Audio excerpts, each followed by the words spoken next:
प्रायोजक हैं। रूप मंत्र आयुर्वेदिक फेस क्रीम, ये कोई कॉस्मेटिक नहीं, आयुर्वेदिक औषधि है।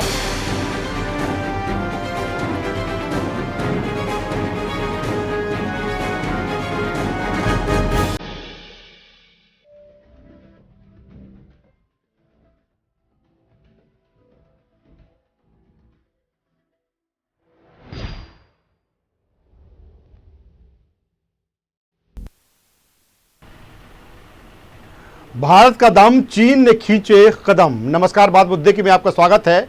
मैं हूं राजेश सक्सेना। जून 2020 में हुए गलवान की घटना से देश में गुस्सा रहा। चीन की नापाक हरकत थी, भारत की सेना ने उसका मुंह तोड़ जवाब दिया था। अब भारत की कूटनीति के चलते चीन की सेना एलएसी से पीछे हटने लगी है। रक्षा मंत्री राजनाथ सिंह ने राज्यसभा में भारत की कूटनीतिक जीत को लेकर बयान दिया, तो वहीं राहुल गांधी ने राजनाथ सिंह पर बयान के जरिए सवाल खड़े किए हैं। भारत की चीन पर एक कूटनीतिक जीत है, यही वजह रही कि चीन की सेना पीछे हटने लगी है। क्या एक जो स्ट्रेटजी रही है, भारत लगातार ये कहता रहा है कि शांतिपूर्ण तरीके से वो इस समस्या का हल चाहती है, लेकिन इसको लेकर कांग्रेस ने तमाम तरह के सवाल समय समय पर खड़े किए। लेकिन अब जब चीन पीछे हटने को राजी हो गया है, सेनाएं पीछे हट रही हैं, तो इसको एक बड़ी जीत के रूप में भारत की देखा जा रहा है। आज इसी मसले पर, इसी मुद्दे पर हम बातचीत करेंगे, चर्चा करेंगे, लेकिन उससे पहले देखते हैं इसी से जुड़ी एक खास रिपोर्ट।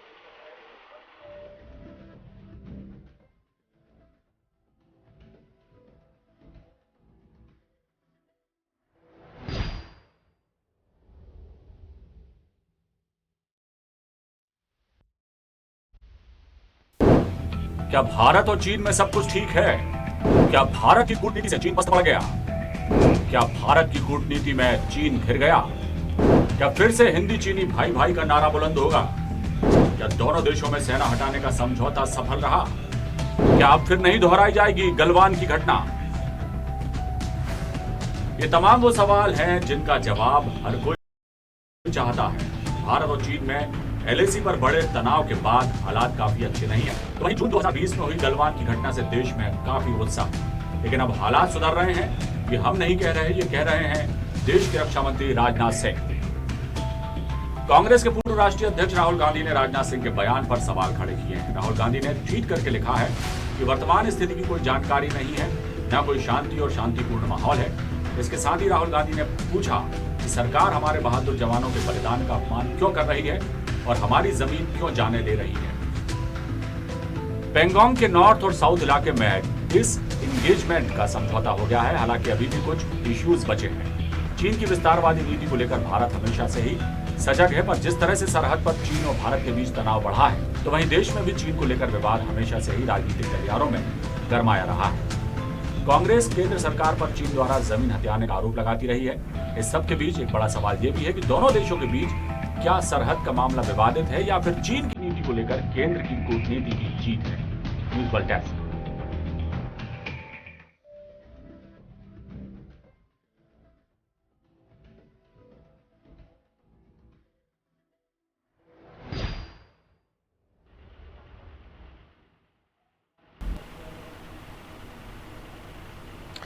तो भारत के दम से चीन ने अपने कदम पीछे खींच लिए हैं। 10 महीने से जिस तरह से सीमा विवाद दोनों के बीच चल रहा था और भारत कई मोर्चों पर चीन को शिकस्त दे चुका था, चाहे हम व्यापार की बात करें या अन्य तरह से हम बात करें, लगातार जो दबाव था भारत का चीन पर वो बढ़ता जा रहा था। और विश्व बिरादरी में जो कुछ स्थिति चीन की कोरोना के बाद हुई, उसका भी कहीं ना कहीं असर साफ तौर पर इस जो चीन पीछे हटने के लिए तैयार हुआ है, क्योंकि भारत लगातार विश्व बिरादरी को ये बताता रहा है कि भारत आखिर क्या चाहता है, किस तरह से वो दुनिया की मदद करना चाहता है। कोरोना के चलते भी उसने तमाम तरह के प्रयास किए और मुझे लगता है इसी का असर है कि चीन पीछे हटने के लिए तैयार हुआ है।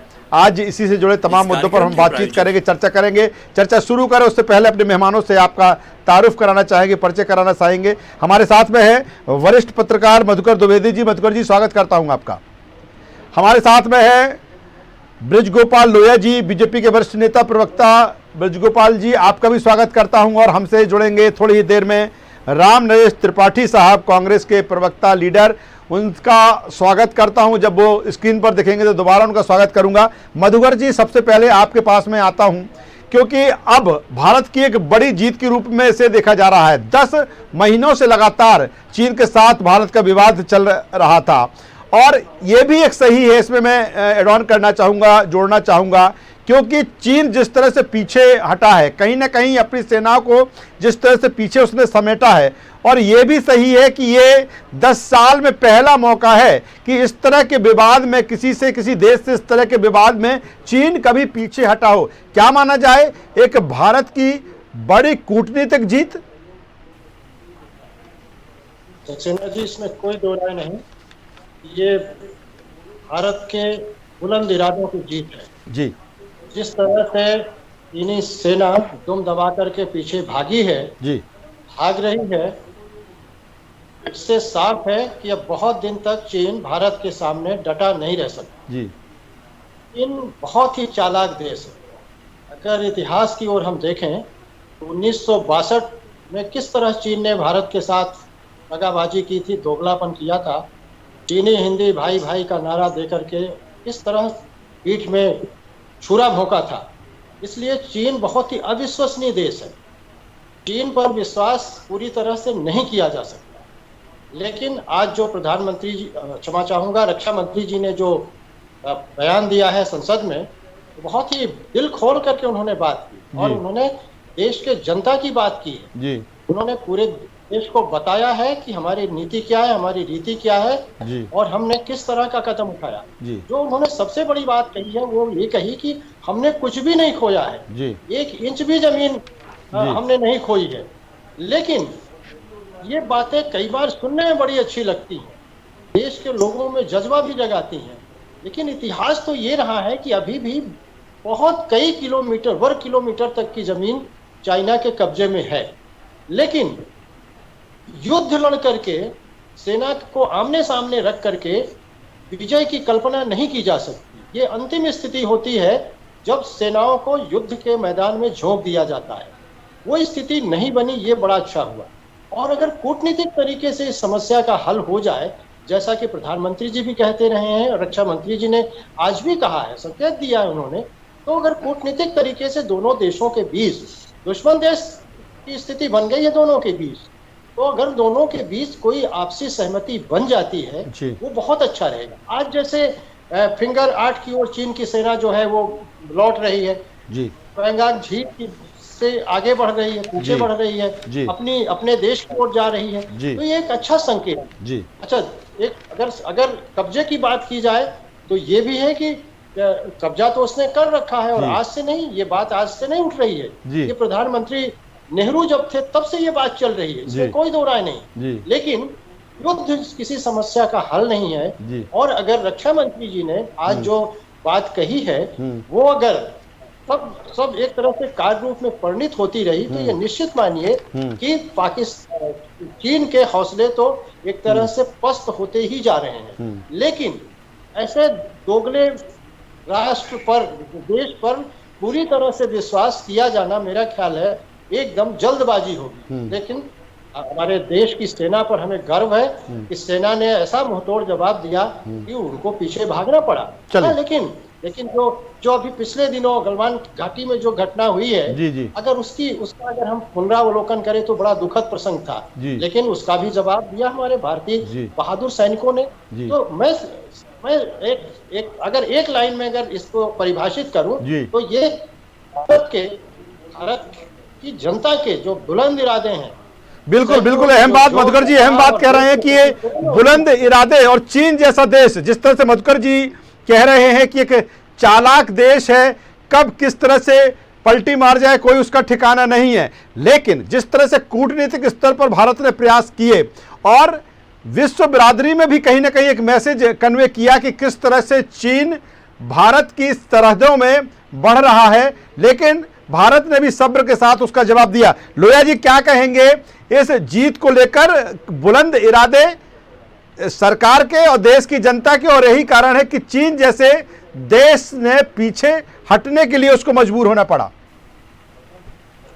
देखिए, आज जो माननीय रक्षा मंत्री जी ने लोकसभा में और राज्यसभा में कहा है, उसका हम अगर पूरा लब्बो-लुआब देखें तो उसका निष्कर्ष ये निकलता है कि जो इस भारतीय संस्कृति का मूल आधार है, गीता में भगवान कृष्ण ने जो कहा था कि अर्जुनस्य प्रतिज्ञा द्वय न दैन्यम न पलायनम, वही आज माननीय रक्षा मंत्री राजनाथ सिंह ने कहा कि हम ना तो किसी की भूमि पर अतिक्रमण करने जाएंगे और ना अपनी 1 इंच भूमि हम किसी के सामने खोएंगे। ये दोनों इस सरकार की नीति का हिस्सा रहे। और आज सबसे ज्यादा आदरणीय राजनाथ सिंह जी को तो धन्यवाद दूंगा ही, सरकार को दूंगा, परंतु उससे भी ज्यादा जो क्रेडिट आज माननीय रक्षा मंत्री जी ने दिया है, इस देश के उन बलिदानी सैनिकों को दिया है कि जिनके कारण आज भारत माता का मस्तक पुनः ऊंचा हुआ है।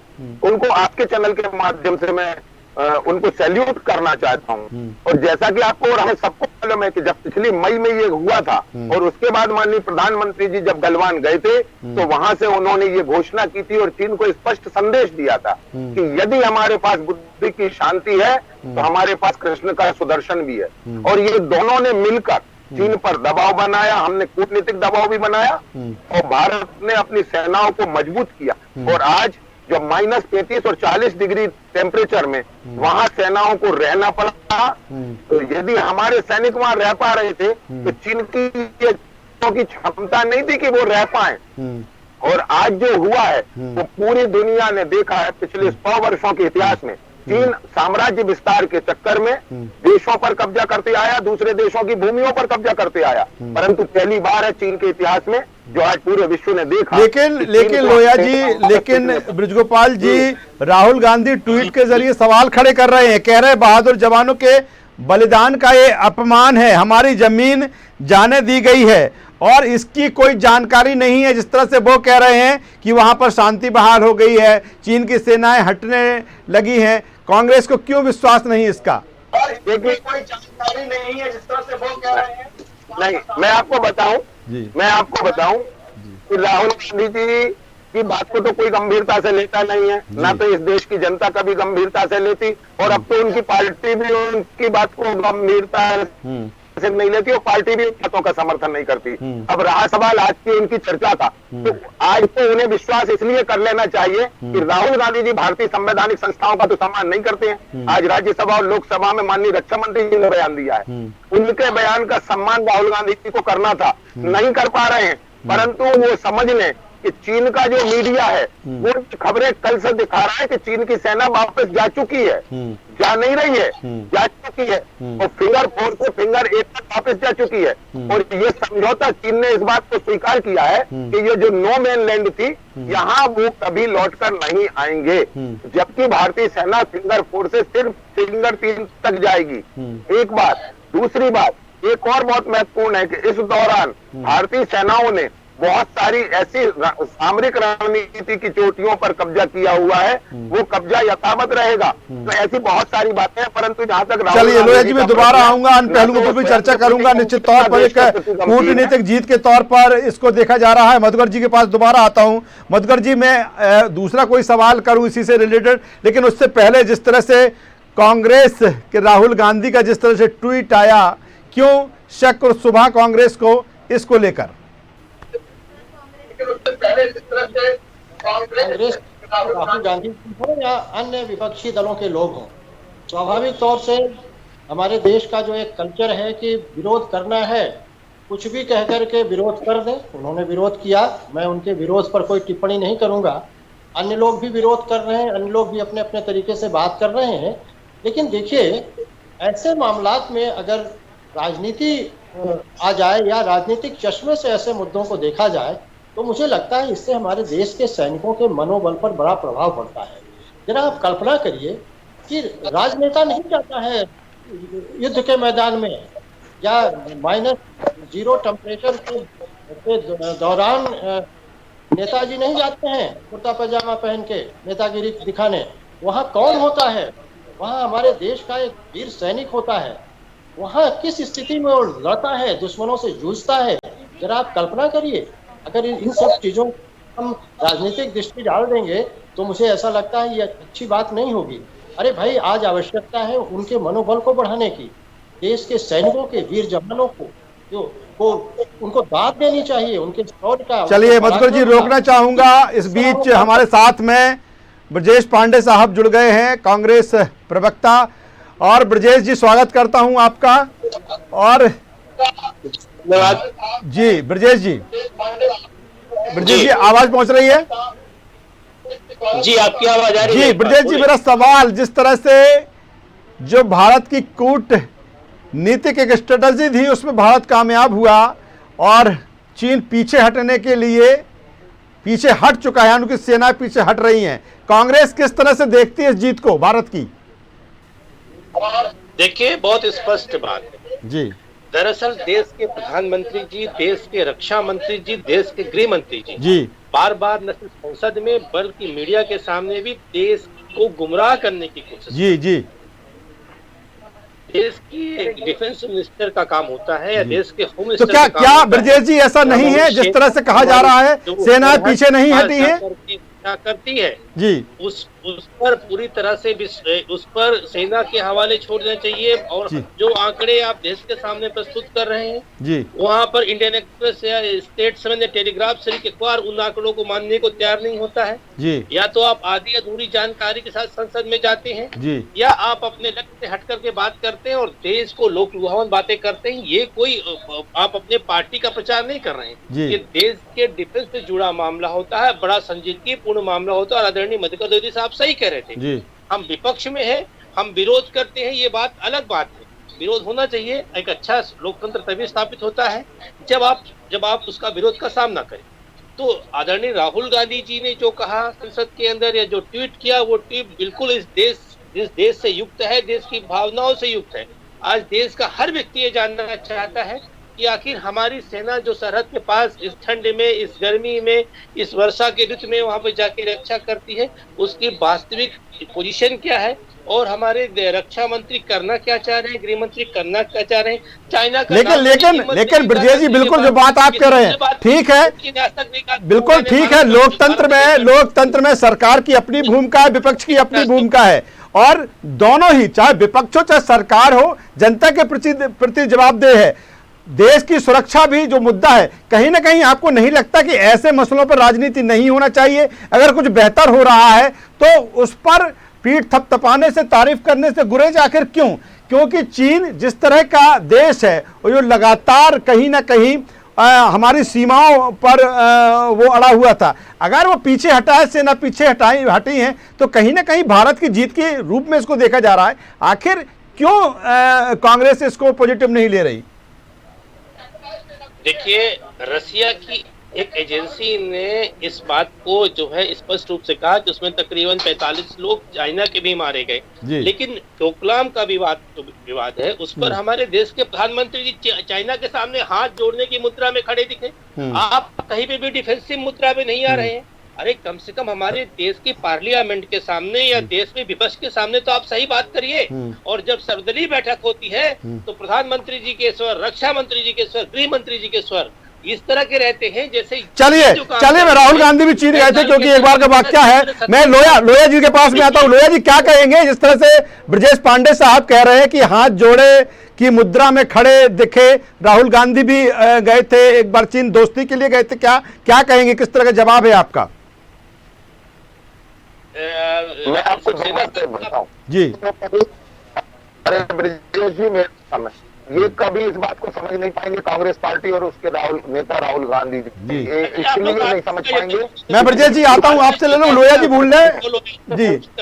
मैं आता हूँ ब्रजेश जी, आऊंगा मैं आपके पास में, लोया जी का जवाब आ जाए, लोया जी का जवाब आ जाए। लोया जी, लोगों ने अपनी सरकार के दौरान नेहरू के कार्यकाल में 34,000 वर्ग किलोमीटर से ज्यादा भूमि चीन के सामने समर्पित कर दी। वो लोग हमें ज्ञान दे रहे हैं, एक बात। दूसरी बात, मैं आपसे सबसे बात ये कहना चाहता हूँ, सरकार नहीं लेना चाहती क्रेडिट, तो माननीय राजनाथ सिंह जी ने आज दिया है, अपने सैनिकों को सैल्यूट किया है उनको। और मैं कांग्रेस पार्टी से भी ये निवेदन करता हूँ कि आप कृपया ये सैनिकों का जो क्रेडिट है उसे ना छीनें। दूसरी बात मैं आपको बताऊं कि महत्वपूर्ण ये है कि सरकार और सेना मिलकर काम करती है। और याद होगा आपको 1971 जब हम इंदिरा गांधी के नेतृत्व में हम युद्ध जीते थे पाकिस्तान से, तब हमारी पार्टी के नेता माननीय अटल बिहारी वाजपेयी ने सदन में ये कहा था कि आप दुर्गा का अवतार हैं। तो क्या इंदिरा गांधी लड़ने गई थी? नहीं गई थी, परंतु उनके नेतृत्व में देश लड़ रहा था। और आज यदि नरेंद्र मोदी के नेतृत्व में देश ने महाविजय प्राप्त करी है, चीन जैसे राष्ट्र को झुका दिया है, तो खुले मन से प्रशंसा करनी चाहिए। आप मोदी जी की नहीं कर सकते, राजनाथ सिंह की नहीं कर सकते, भारतीय जनता पार्टी की नहीं कर सकते, तो कम से कम इस देश के वीर सैनिकों का तो सम्मान में 2 शब्द कहिए। बजाय उसके आप आंकड़े ला रहे अरे रशिया के नहीं, भारत की संवैधानिक संस्थाओं पर विश्वास करिए। रात में चीन के राजदूत से मिलने वाले, यदि आज आप ये देखिए कि भारत सरकार के आंकड़ों को नहीं मानकर रशिया और जापान से आंकड़े लाने की कोशिश कर रहे हैं, इससे ज्यादा दुर्भाग्यपूर्ण इस देश में कुछ नहीं हो सकता। चलिए मधुकर जी, एक सवाल यहाँ पर बनता है कि तकरीबन 11 दौर की सैन्य वार्ता हुई दोनों देशों के बीच में, फिर कहीं जाकर ये स्थिति बनी। एक सवाल यहाँ पर यह भी है, आपने जिक्र किया जब पहली बार मैं आपके पास में आया, कि कहीं ना कहीं चीन जिस तरह का देश है, जिस तरह से उसकी चालें रहती हैं, और ऐसे समय में मैं भी ये जो जानकारी है कि 10 साल में ये पहला मौका है किसी भी देश के साथ में कि चीन पीछे हटने के लिए तैयार हुआ हो या फिर ऐसी स्थिति बनी हो। क्या जो कूटनीतिक स्ट्रेटेजी की हम बात कर रहे हैं भारत की, एक बड़ा जो झटका दिया वो व्यापार को लेकर, एक बड़ा व्यापार चीन से भारत में होता रहा है, क्या यही वजह थी कि जो 94% जो उसका व्यापार था वो घटकर 70% रह गया था?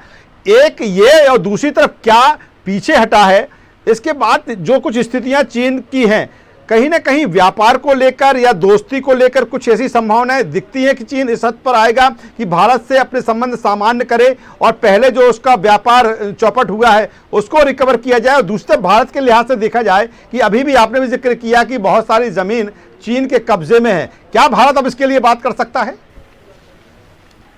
देखिए सक्सेना जी, जैसा आपने इसका उल्लेख किया व्यापार का, हो सकता है इसके पीछे ऐसा कारण हो, लेकिन जहां तक मैं समझता हूँ चीन भी अब इस चीज को अच्छी तरह जानता है, इसको बखूबी उसके समझ में आ गया है कि अब जिस तरह से तनातनी दोनों देशों के बीच हो गई है, मुझे लगता है कि अब उन रिश्तों में वो मधुरता नहीं आ पाएगी। मधुरता तो पहले नहीं रही, कभी भी नहीं रही। जी बिल्कुल ठीक है, एक दिखावे के लिए चीन भी कुछ ऐसी पहल करता रहा, लेकिन भारत जानता है कि चीन दोगला है, वो चीन जो कहेगा वो करेगा नहीं। लेकिन जिस तरह से व्यापारिक एक तरह से जो अर्थतंत्र था चीन का और जिसका सारा दारोमदार भारत के पास था, ऐसी नकेल कस दी गई है भारत सरकार द्वारा कि चीन तड़फड़ा तो रहा है, क्योंकि वो समझ गया है कि उससे ज्यादा दुश्मनी मोल लेने का मतलब है कि आगे बहुत सारे बैरिकेड्स और बैरियर लगेंगे। लेकिन आज जिस तरह से सेना पीछे हटी है या जिस तरह से पलायन इनका हुआ है, ये मुझे लगता है बहुत स्थायी नहीं रहेगा, क्योंकि उसकी नीति हमेशा रही है कि वो 4 कदम आगे चलता है, फिर 2 कदम पीछे घटता है, फिर 4 कदम आगे बढ़ता है, फिर 2 कदम पीछे घटता, ये उसका इतिहास रहा है। लेकिन जैसा आपने जिक्र किया कि एक कारण ये भी हो सकता है जिस तरह से भारत ने नकेल कस दी है, चौपट कर दिया है, आज भारत में ये स्थिति हो गई है कि चीन को फूटी कौड़ी नहीं जा रही है भारत से, जबकि चीन को बहुत सारी मुद्रा भारत से मिलती थी। चीन का जो आर्थिक ढांचा था वो मजबूत इसलिए था कि उसको भारत से प्रश्रय मिलता था। अब मुझे नहीं लगता कि चीन और भारत के बीच इस तरह व्यापारिक रिश्तों में पहले जैसी मधुरता आ पाएगी, मुझे नहीं लगता। क्या मधुकर जी, इसका इम्पैक्ट की अगर हम बात करें तो चीन के बाद जो हमारे अन्य पड़ोसी देश हैं जो कहीं ना कहीं भारत के लिए तमाम तरह की वहाँ से भी प्रयास होते रहे, उन पर भी एक मैसेज कन्वे होगा कि चीन को जिस तरह से शिकस्त दी तो आप भी सुधर जाइए। तमाम तरह के वहाँ से भी प्रयास होते रहे, उन पर भी एक मैसेज कन्वे होगा तो आप भी सुधर जाइए।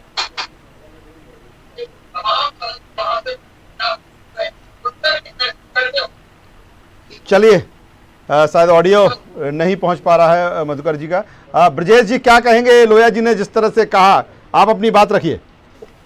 जी मैं बड़ी बात करना चाहता हूं इस मामले में, क्योंकि जहां पर भी हमारे देश के जवानों की बात है, जहाँ पर सरहद में अंदर उन वीरांगनाओं की बात है, हमारी पार्टी उनको तहे दिल से सैल्यूट करती है। लेकिन रामचरितमानस में, रामायण में एक चौपाई आती है कि दैविक भौतिक तापा, राम राज नहीं काहू व्यापा, अब सब नर करहीं परस्पर प्रीति, चलें सुधर्म निरसु नीति। वही दुष्यंत जी ने 2 पंक्तियों में कहा है कि समर शेष है नहीं पाप का भागी केवल व्याग्र, जो तटस्थ हैं सफे लिखेगा उनके भी अपराध।